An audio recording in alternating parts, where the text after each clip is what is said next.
This cobra here is found in the rubble here of my garden, and that's very common. You often find cobras in situations like this, and it's an amazing snake. Most people think it's one of the most aggressive snakes. They think that this is a snake that will intentionally attack you. It'll go for you.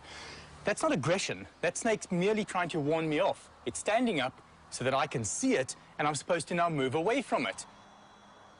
If I move around it here, you'll see how it follows me. It's, of course, going to follow every step that I make. Snakes respond to movement, the cobra especially. I'm going to show you something really interesting here. This cobra is really warning me with its hood.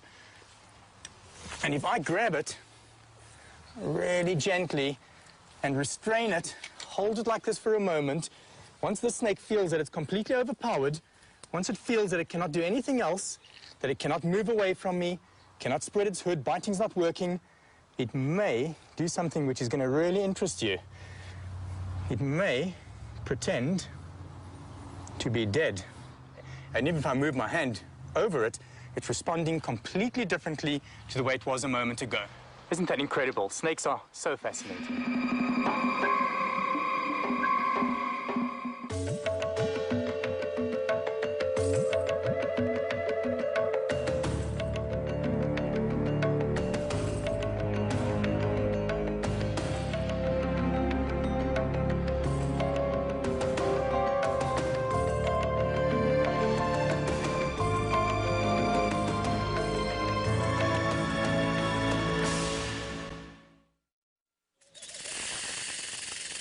Snakes are reptiles most of us prefer not to meet. And they're wary of us, too, which is why they hiss or rattle to warn us off. Such warnings are ignored at our peril. But a snake will only bite in defense, and only if it feels gravely threatened.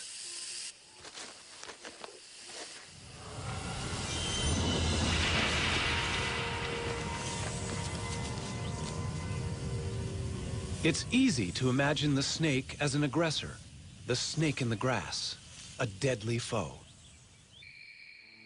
But why does this image send a shiver of fear down our spines? In shape and movement, they are so different from us that legend and folklore have given them a sinister reputation they don't really deserve.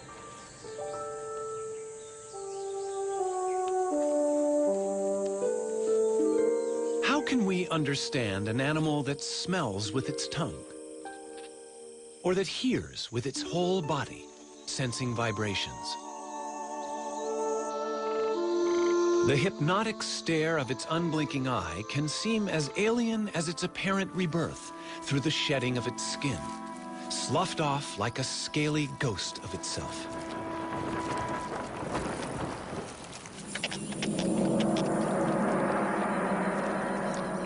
Among them are giants that storybooks say are 100 feet long and ready to strangle unwary jungle explorers. And yet, there is this little guy, a thread snake, very friendly and not deadly at all.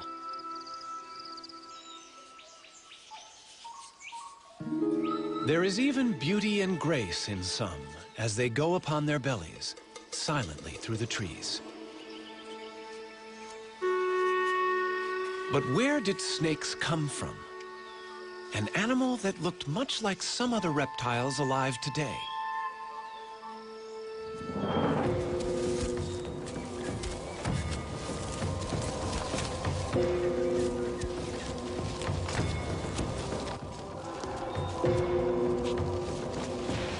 It's hard to believe that snakes have anything in common with creatures like this.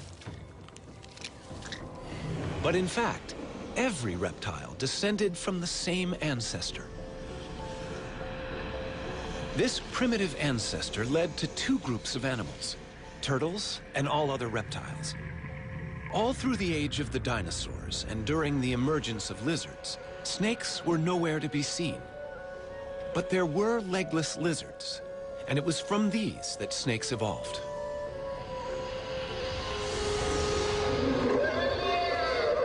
For 110 million years, they have been living side by side with other reptiles. Today, there are more than 2,500 different species of snake.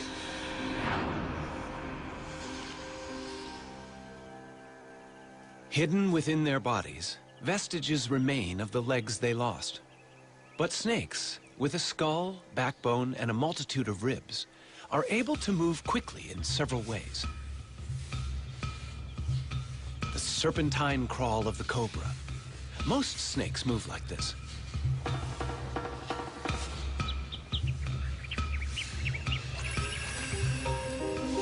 The movement creates little ridges in the ground, which the snake pushes against to propel itself forward.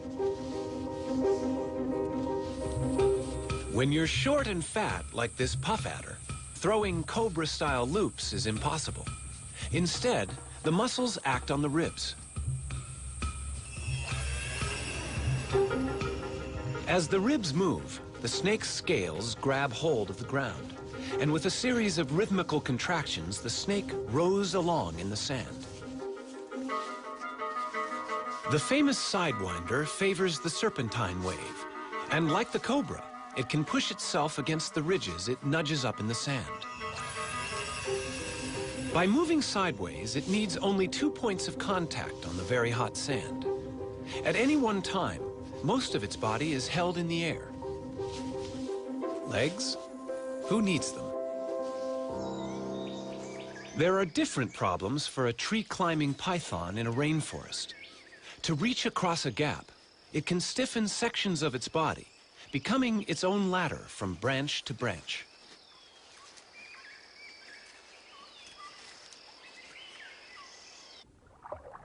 This sinuous and flattened body, with its broad tail working like an oar, could be mistaken for an eel. But this is no fish. It's a sea snake. Most snakes can swim, though even the sea snake must interrupt its hunting now and then for a breath of air at the surface.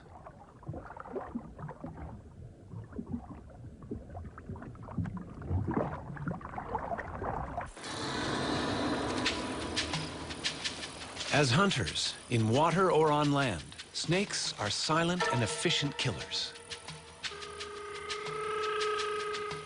A rattlesnake has more than its bite to work with. Its tongue constantly tastes the air, scenting for prey. Its body senses ground vibrations, even the footsteps of a mouse. Standing still is no defense. The rattler is also able to sense body heat. Infrared heat, detected by sensory pits on each side of the face, pinpoints the prey.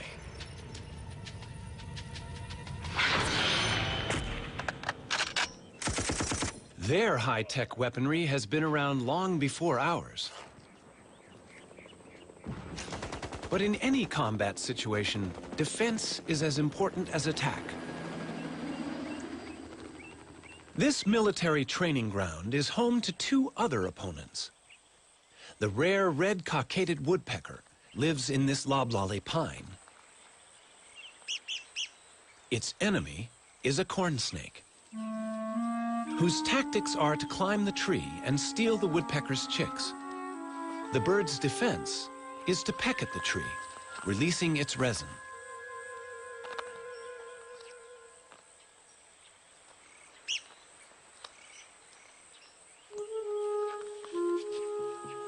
But how can resin repel this relentless invader?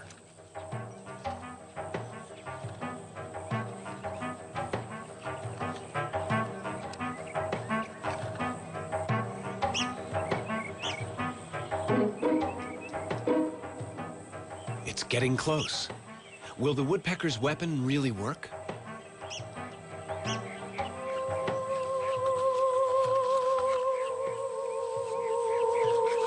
The resin goes into action. Seeping between the scales, it irritates the snake's skin.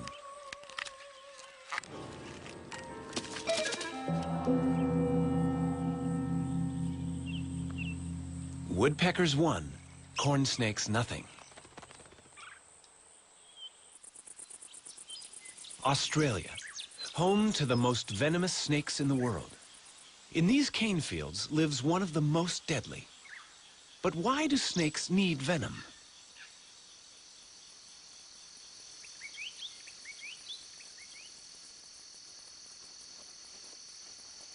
This inland taipan is hunting rats. The cane fields are alive with them. But they are dangerous prey. Rats can bite back.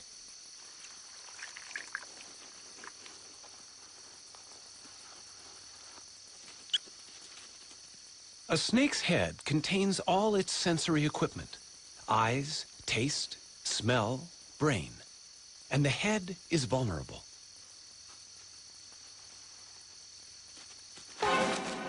It bites and retreats immediately. The head is undamaged, and the venom is doing its work. The rat is now paralyzed. The snake can safely approach its prey. Venom gives the snake two huge advantages. It not only kills the prey, but by the time the snake begins to swallow the rat, the venom has already begun to digest it, breaking down cells in the body. The venom in a baby snake can be even more powerful than the adults. This young cantle viper is luring prey with its worm-like tail.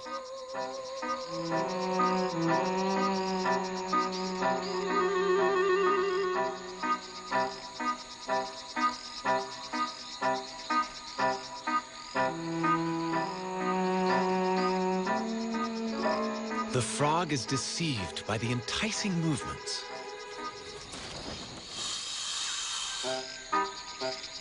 Unaware of its lucky escape, the frog remains convinced there is a worm there.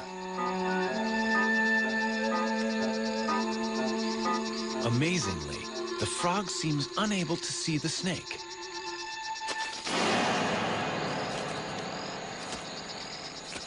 The venom acts quickly, subduing the frog.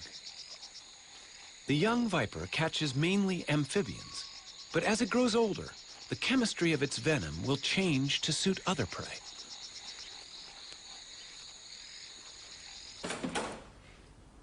Donald Stridham works with South African snakes to understand how venoms affect the bodies of prey animals and how the venom is delivered during a bite.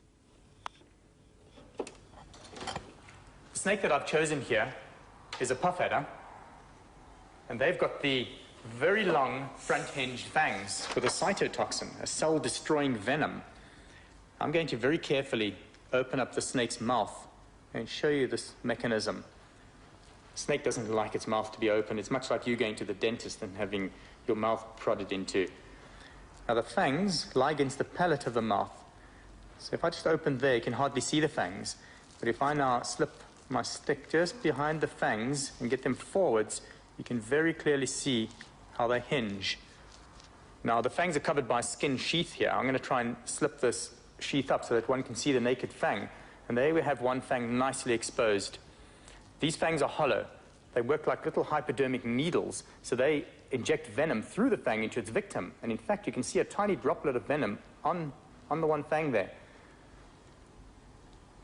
You know, the venom glands of a snake are very similar to the saliva glands in a human, in that if we have a dry mouth, our body very easily reproduces saliva.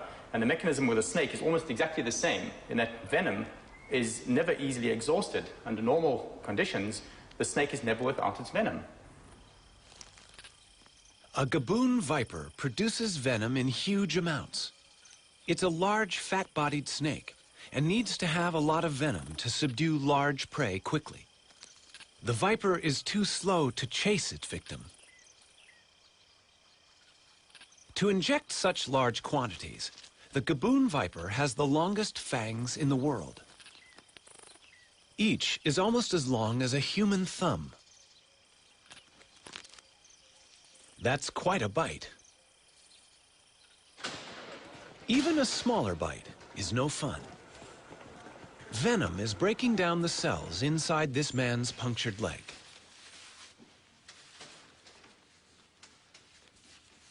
He's not feeling too bad now, but measurements show his leg is swelling fast. a sign that the snake injected a potentially fatal hit of venom. Blood vessels are rupturing. Fluid is accumulating as tissues break down. Only the correct antivenom can stop the process before vital organs are damaged. Antivenom is a specially prepared fluid, a serum containing antibodies, proteins that will neutralize the venom in the snakebite. The patient has survived the night, but the tissue damage continues for a while. There is still venom present. Although snakes are not trying to kill us, it's worth knowing how some of them bite. The next snake that I have here, it's Africa's most venomous snake. And this is a boomslang. It has drop for drop the strongest venom of any snake in Africa, more so than a black mamba or any of the cobras.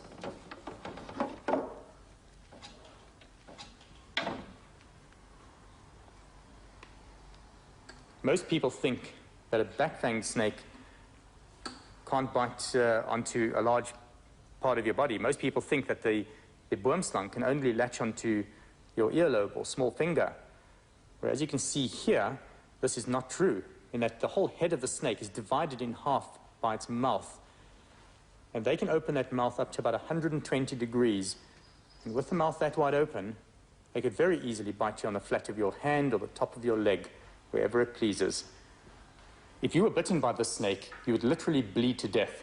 So what's going to happen to you is that you're going to bleed into your heart, into your stomach, into your bowels. You're going to be urinating blood, defecating blood, and it's really a horrific way to die. This poor frog is about to be the victim of a vine snake in Central America. This snake is also back-fanged, just like the boomslang.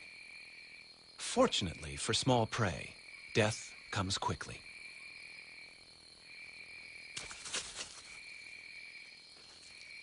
The venom of some snakes with fixed fangs attacks the nerves.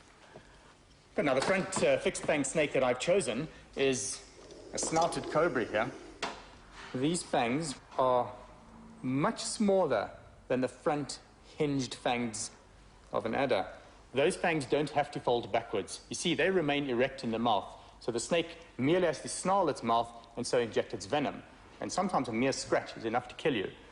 The neurotoxins would interfere with the neural communication system of our body and paralyze the vital organs, so the heart or the diaphragm muscle, and one would die from asphyxiation. You literally cannot breathe and possibly die of heart attack. In most countries where people face a daily risk of encountering snakes, wood piles and exposed trash heaps are surprisingly common, yet all can encourage snake trouble. Wood piles provide shelter for snakes, and trash attracts rats. What better prey is there here in Africa for a black mamba? 6 feet of powerful hunter, it haunts the outbuildings and can strike like lightning with a quick-working venom.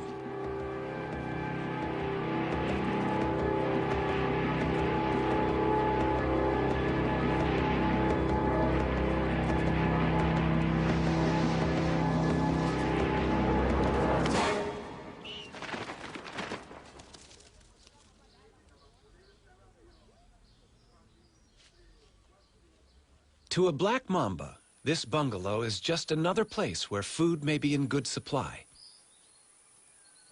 Inside, Tony Morgan confronted an uninvited guest, and it bit him. This is a typical corner that snakes like to hide in, and it was a similar corner like this near my front door on the farm that I found a mamba all curled up here with my fishing rods and various things like that. And as I don't kill anything, particularly snakes, I grabbed this particular implement and I thought that I hooked him out and I thought that I'd pinned him down. Unfortunately, he was able to stretch quite a bit and he got me just below the knee with one fang. I then lasted exactly 30 minutes. Anne, my wife, got me down to Donald's place very quick. And then he took over and drove me down to the hospital. where we were fortunate in finding a doctor on duty, and 30 minutes after the bite, I said to him, I cannot exhale anymore, and he said at the same time, which I didn't hear, his heart has stopped as well. So in effect, I was dead at that time.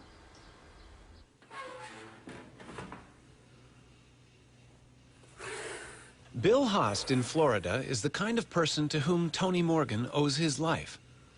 But collecting venom to make anti-venom has almost cost Bill his own life. I was bitten by a cobra and ended up in a respirator. I had stopped breathing. I was bitten by a mamba in the leg, a king cobra bite in the knee. Well, my blood pressure went to 0. But the most recent one, which was a canebrake rattlesnake, a couple of months ago, I got bitten on the back of the hand. That was almost pure carelessness. Bill, who's nearly 90, milks venom into a collecting jar while he gently squeezes the venom glands.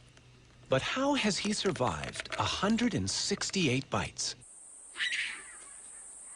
The answer may be quite natural. The South African Cape cobra, a highly venomous snake, is prey to meerkats. But why are meerkats apparently unaffected by frequent cobra bites? They seem to be immune. Perhaps the frequency of such bites is a clue to Bill's survival. Back in 1948, September the 18th, to be exact, I started immunizing myself with venom from the Cape cobra of South Africa. I diluted the venom 10,000 times and took 1/100th of a milliliter. Then I graduated or increased the dose over months and then eventually years, added different species until now, usually once a week, I take a booster, and it's a mixture of 32 different species. So I know that got me through a lot of these bites, at least over the threshold, if not in most cases, saved my life. Snakes and humans share the world uneasily. This spectacled cobra is common in the paddy fields of India.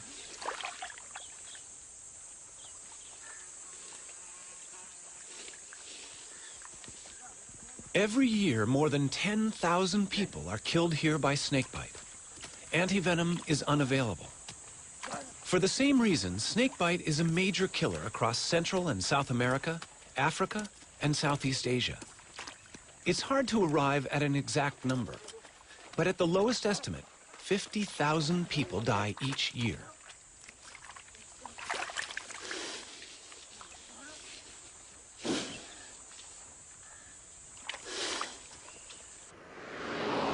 In South Africa, Donald Strydom is answering an emergency call. In this part of South Africa, we have a lot of venomous snakes. People are active in the field here. They often come across snakes, they find them in their houses, and that's when we are called out.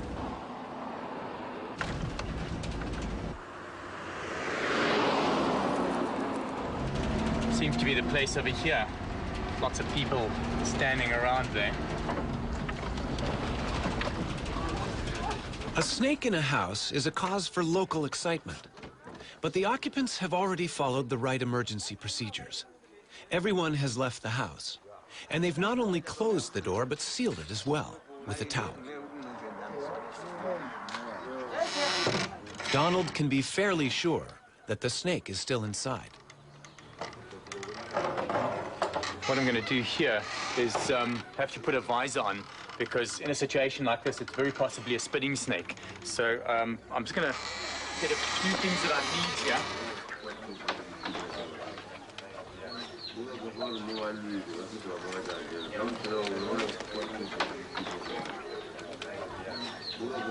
Yeah, there's really a lot of hiding places here. The snake could be anywhere. This is really, yeah, it's a bit dark in here as well, so one's going to be really careful. Just take care where you walk over there. You take it easy. There are places around here where it could easily just spring out on you. So if you guys just stay back a bit there. I'm going to have a look in these dark areas. I need to stay in the open area of the floor, because I suspect it to be behind things around like this here. Oh, that's clear.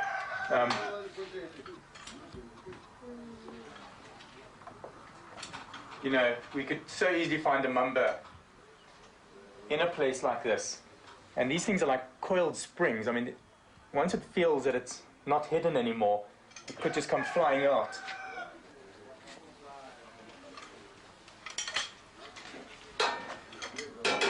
You see, these are perfect. You'd find rodents here as well, and this is what the snake is probably looking for, or to just trying to hide from the disturbances outside, possibly.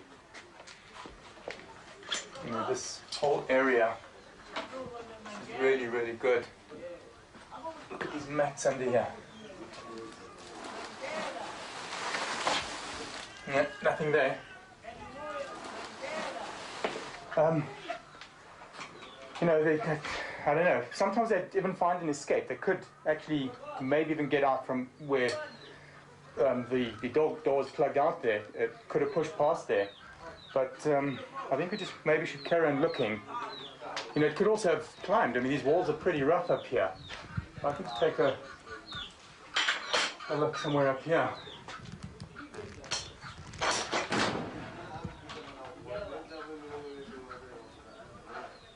Nothing there.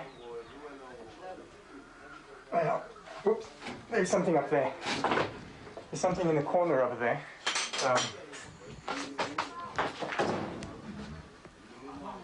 Yeah. Okay, without a doubt, that's a mamba. It's a black mamba.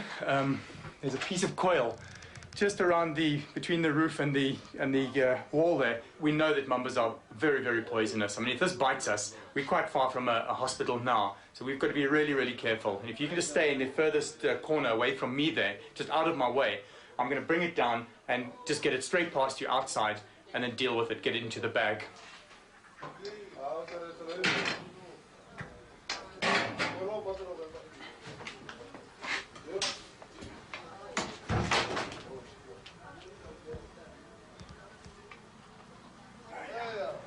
Okay, it's trying to edge away from me there.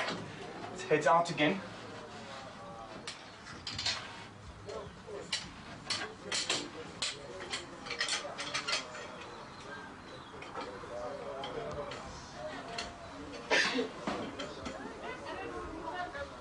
Yep. It's opening up its black mouth at me, it's warning me. You know, it's interesting that the snake doesn't just come out attacking, but at this stage, having it like this, it obviously feels threatened. At this stage, it'll bite whatever comes near to its mouth. And it's a big snake, it's bigger than I thought. It's a long animal. Just watch it behind me there. Please don't just come any closer than that.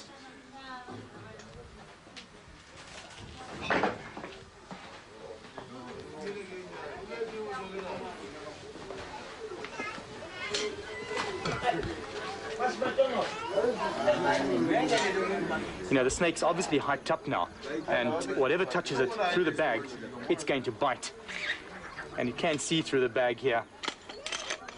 I'm going to just pin it down to the side, make sure that it's safe in one area, and then I'm going to release the head. Just take care, they don't come too close. Now, you just touch that bag and this thing bites. I'm going to find a safe place to release it. Let's get it in there. And I think I should go and reassure the lady here that her house is clear of snakes and that it's safe to go back in again.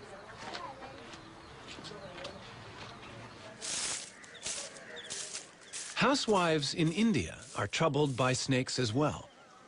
The men of Vrindavan have also made a profession out of removing them.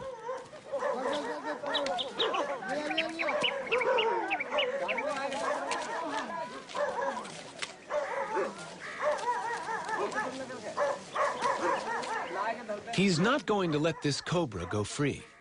For hundreds of years, this has been a village of snake charmers. The snake is captivated by the swaying pipe, following every rocking movement. And that's the snake charmer's secret.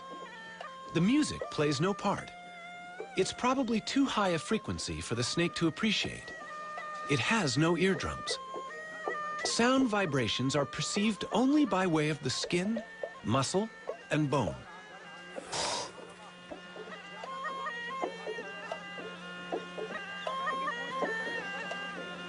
Bites are a routine hazard for charmers, but they have a special snake stone, which they believe can magically draw venom from the wound. Survival is most likely to depend on the snake only biting in defense, using little or no venom. Also, the victim himself may have received many mild bites in his lifetime and developed some immunity. But the piece of soapstone is the treatment they believe in.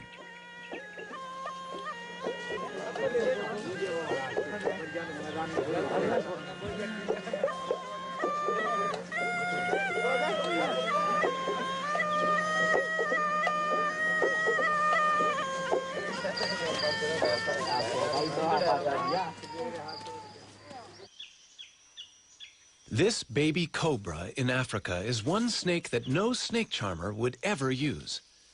It threatens the civet cat by standing tall and looking big. But it has another weapon. This is a spitting cobra, and it sprays venom, which irritates the eyes of the attacker.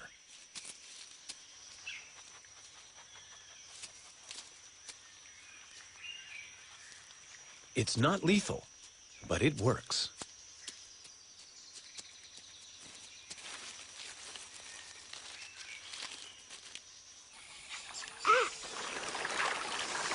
South America, the Llanos of Venezuela, the wetland home of the largest snake in the world,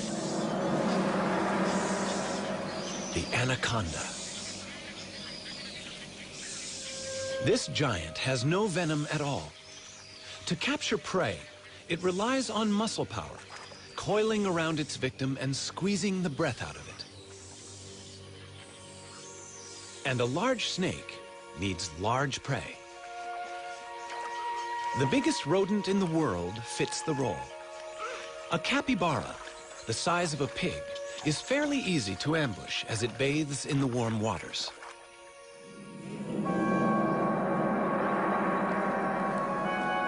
The snake must have teeth strong enough to hold on to such lively prey, and be ready to loop its body tightly around the capybara to avoid being bitten or scratched.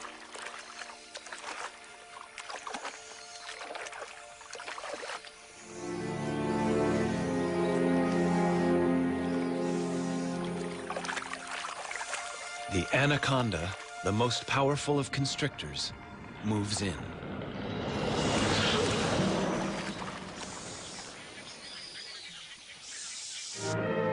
Look out, Jimmy. Hold that head, hold it. Mike hears Jimmy's cries for help.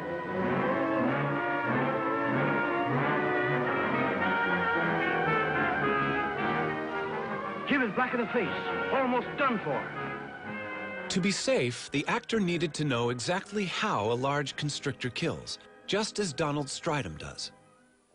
I caught the snake on somebody's farm. It had eaten something really large, and the farmer was worried it's going to eat his dogs or even maybe his children, which isn't totally unrealistic. Have a look at that. Yeah, it's getting me around the arm here. I can really feel it. You get this area here. I mean, you can see how it's stopping the blood supply there. And this is my arm, so I mean, I can handle it. I can wrap it off me here. But can you imagine that around somebody's neck? I mean, that's pretty tight over here. This movie that we watched, we've just seen it with this Jimmy, where it had wrapped around him. It wasn't totally wrapped around his neck, not like the way this has got me around the arm here. With Jimmy, I could literally see that he turned around to get this python around his body, and it wasn't a natural constricting pose. Whereas this snake has got me. I mean, look at that. My arm's going quite red there. You're going to have to try and make a plan here. Really got me. One thing I got right in the movie was that the python, like many other non-venomous snakes, are ambush animals. They will lie in ambush for their prey. It'll lie there, wait for the animal to come past, strike at it, bite it, and hook it with those 100 needle-sharp teeth. It then throws coils around this animal while it pulls the animal into the coils. It then asphyxiates the animal. Every time it breathes out, it tightens more and more, and the animal dies of suffocation. If one looks into the mouth of this python, you can see a little circular tube, and that is the extension of its epiglottis. And it's very useful for a snake to have this, because what happens is, when it swallows, that'll extend right out of the mouth and so it can still breathe while it's got a full mouth of antelope. I think the snake deserves to be released now, so not to stress it too much, I'm going to release it here in the bush.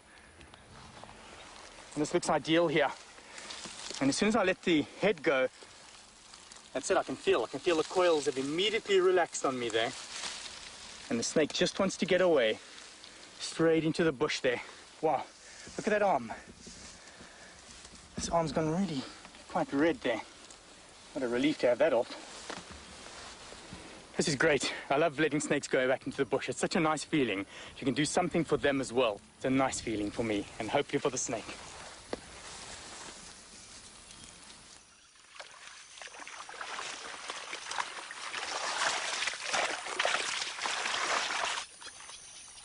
Back in anaconda country, there's someone who's trying to do good things for them as well. Anacondas have killed and eaten people, but that fact does not deter Maria Munoz. At the ranch of El Cedral, the petite Maria is on the track of her favorite animal.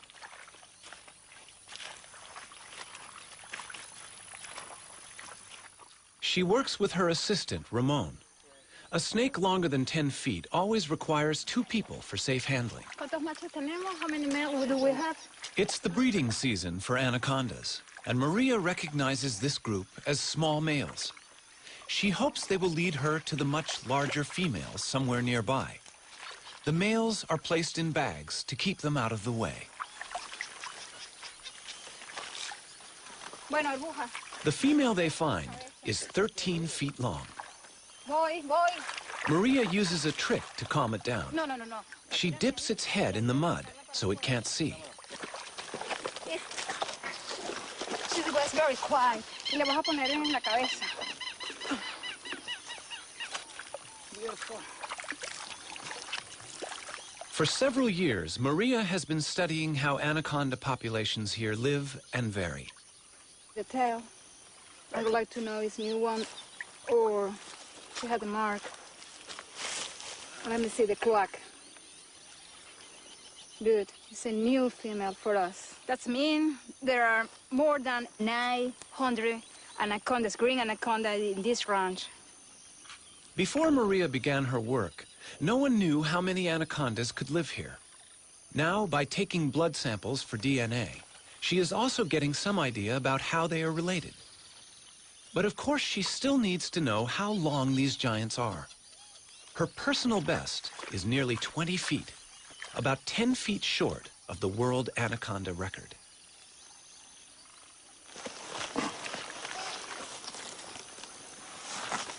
Yeah. No se sale. These are the heaviest snakes in the world. But this one is a little lighter than the 485-pound monster in the record books. 44.45 kilograms. Some snakes, like this South African tiger snake, not only constrict their prey, but are also venomous. I've got the tiger snake's favorite prey. It is a striped skink. Now I'm going to bring it in closer, and you're going to notice that the tiger snake will bite and poison its prey, also wrap around it to constrict and kill.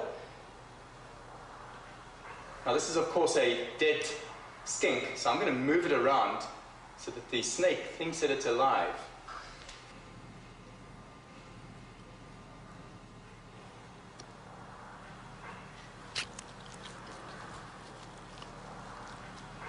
The tiger snake's venom is weak, so it needs to grip the lizard firmly, not only to prevent escape, but to limit the risk of damage to itself during a struggle.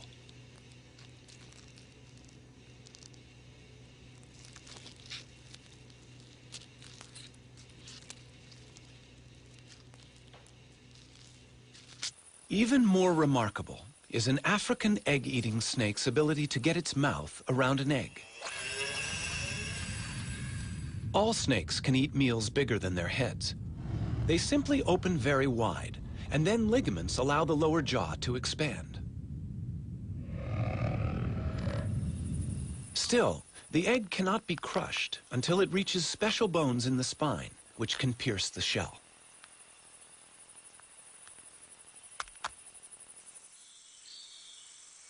For convenience, a snake does better to eat another snake. A king cobra is called king because it's a snake eater. The mangrove snake it's attacking is only mildly venomous. No match for the king.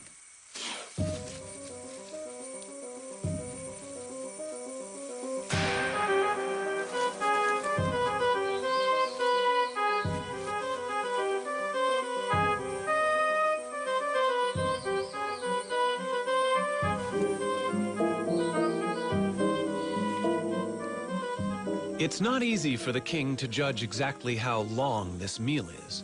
But since the king is the largest venomous snake in the world, chances are the victim's tail will be reached easily and swallowed.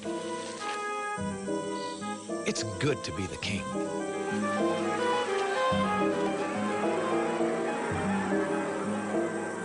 So how would a snake avoid this fate? One way would be to play dead. This eastern hog-nosed snake is giving his best performance. Its play acting must convince a threatening indigo snake. There is an interesting moment of standoff, but the actor has another defensive card to play. A gland in its tail emits a smell of death to go with the gaping mouth. It's the performance of a lifetime, and the enemy is fooled.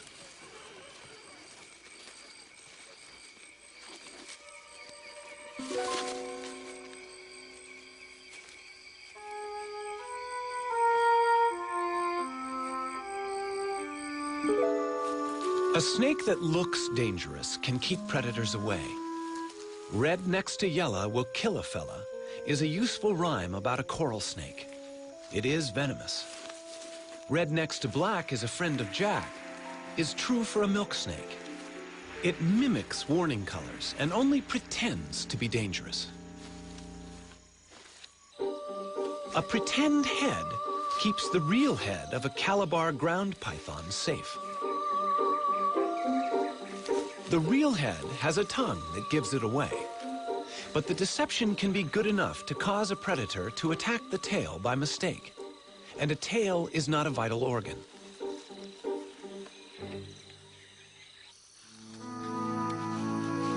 Often the brilliant colors and patterns of a snake's skin are not a warning but a subtle camouflage, matching its surroundings. And to us, it can look beautiful.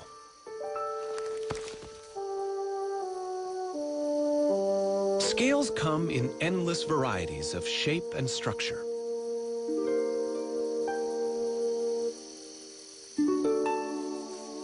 In the wild, snakes are not easily seen, a useful quality which suits these masters of ambush perfectly. But the beauty and subtlety of snakeskin has also been their undoing for thousands of years.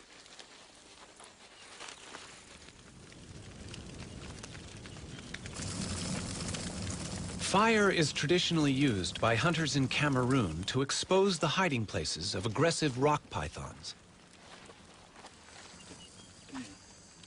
Entering an aardvark burrow to retrieve so vicious a snake is a risk few men will undertake. Once, this nightmare task was a test of virility, a rite of passage. Crawling inch by inch on toes and fingers, the hunter moves toward the angry python. His companions keep track of his progress. They may have to rescue him. The heat is stifling.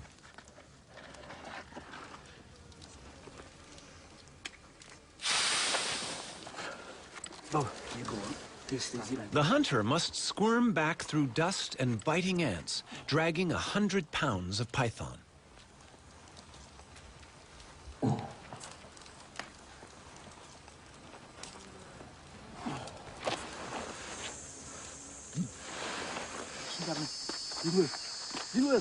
His companions take over.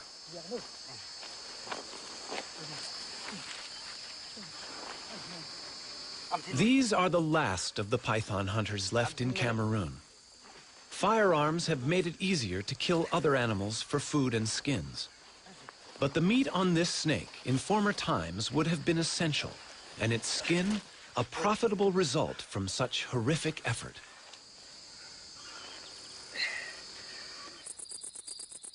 As any snake grows, it must shed its outer skin like an overtight suit.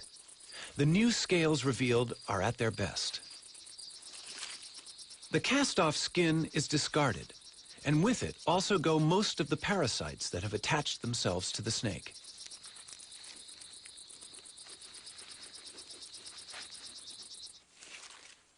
The regular shedding of dead skin has special significance for rattlesnakes. Each time a rattlesnake slips out of its old skin, its rattle gains another section at the base. The rattle is a series of loose-fitting interlocking scales that, when shaken, produce a sound that warns large animals not to step on the snake.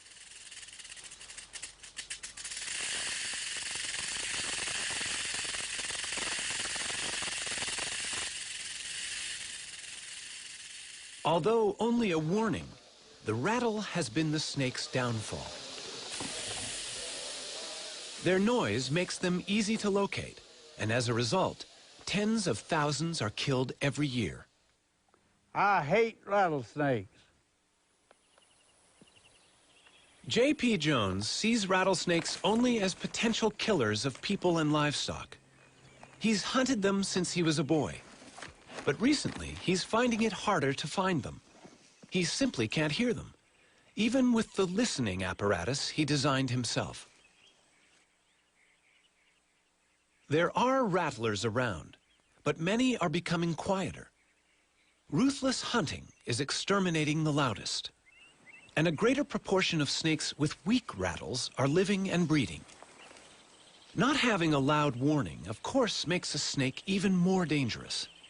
But J.P. is undaunted, and his roundup goes on, presumably until only silent rattlesnakes survive in his part of Alabama.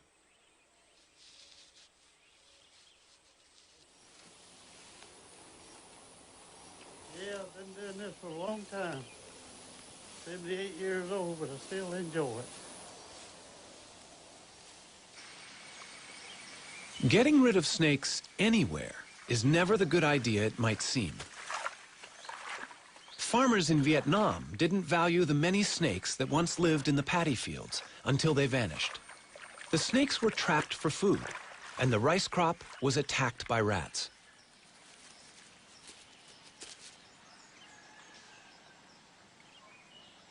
A third of the country's crops was devastated by the rodents.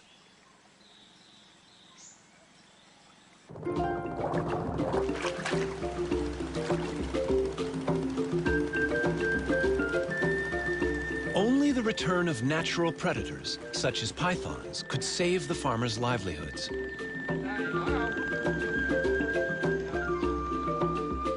The government's official snake repatriator is Dr. Nguyen. He's bringing snakes to the village where he was born.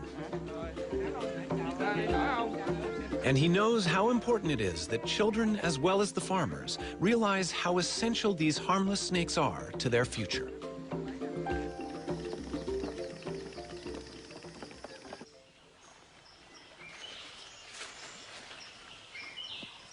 Each python released can potentially eat about 100 rats a year.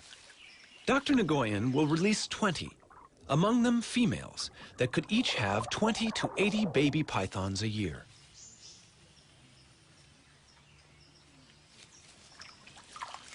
In the battle against rats, each snake in a paddy field is worth far more than those that are sold to be eaten.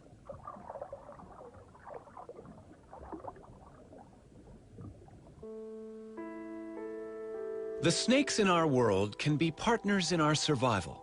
We're learning more about them all the time. But there's always a new twist. Well, sometimes when the snakes shed, it's not a complete shed, and we have to help it. And in this case, the top scale wasn't quite off, and I think I can get it. Now he's all done. A snake with two heads. Something went wrong in the egg. Such creatures are not uncommon. Only one head can feed, but this ring-necked snake will survive happily. It's very interesting how attached people get or not get to their reptilian pets. Most people think that how can you get attached to a snake or a lizard as compared to a fluffy kitten or a cat or dog? But in a way, you really do get attached to these animals, partly because you soon realize how individual they are and how the personalities differ. By and large, you do get very attached to your animals. I'm constantly surprised by snakes. They're fascinating animals. Just everything about them is so different to us. They smell using their tongues, they move without any legs, they're cold-blooded, they have no ears, and they're just so interesting. They're so different and so much to learn about them. Most of us might prefer to leave snakes to the experts, but love them or hate them, they're an important part of our natural world. As we shed our fears and learn more about them, we might find they're not such bad neighbors after all.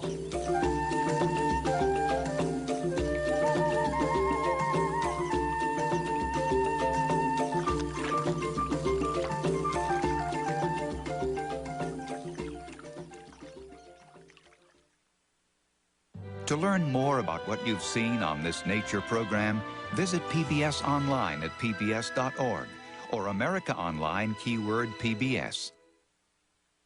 Next time on Nature, turtles, on land or underwater. They're ancient wanderers headed into an uncertain future. One of a 4-part series, The Reptiles. The Reptiles Complete Home Video Set is available for $39.95 plus shipping. To order, call 1-800-336-1917 or write to the address on your screen. I was bitten by a cobra and ended up in a respirator. I'd stopped breathing. I was bitten by a mamba in the leg, a king cobra bite in the knee. Well, my blood pressure went to 0. I can really feel it. You get this area here. I mean, you can see how it's stopping the blood supply there. And this is my arm, so I mean, I can handle it. I can wrap it off me here. In a way, you really do get attached to these animals, partly because you soon realize how individual they are and how the personalities differ.